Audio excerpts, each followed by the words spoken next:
Hello everyone, get ready with me. So ingon ani lang ang ako ang ginabuhat everyday kanang padulong ko mo trabaho. So nakailis na ko ana and then syempre manudlay ta. So dari di ay ang uso naligo dari is gabi para pagka morning suklay-suklay na lang ganar.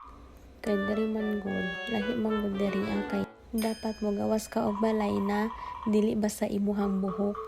Basta ka nang lain sa ilaha na mo gawas ka na basa ang buhok. So mo nang nauso ang ligo diri is gabi. Di ba katugod pa kayong naon? Pero laban kay Friday naman. So ugma rest day na po. And then after that, manani oras kailangan ako makagawas og balay kinagulat na ang akong soge sa baba. Ana lang ang everyday na routine. Di ka arte-arte.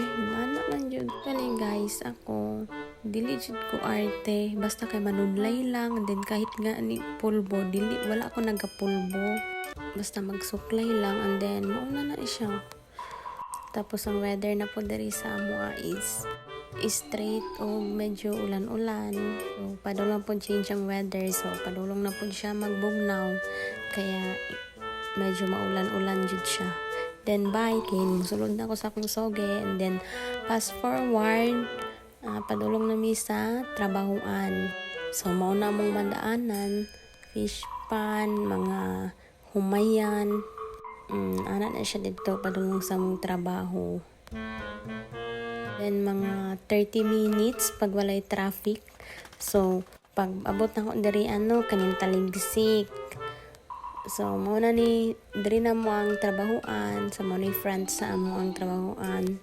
And then, naanak ko sa kananan. Pahuwayan.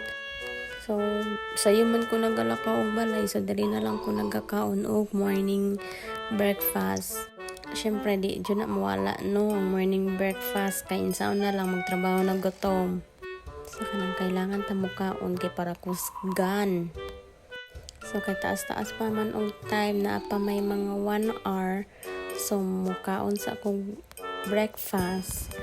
Sa akong sudan is gamay ra gud kay akong gikaon ka na at least man lang masudlan ang tiyan. Ang sudan karon is marinated na bangus. So, gamay ra kay siya. Nana ra ko mukaon para at least masudlan lang jud ang tiyan. And then with matching sabor. O, diba lami kayo? So, makaon sa ako. And then, great mo na akong video.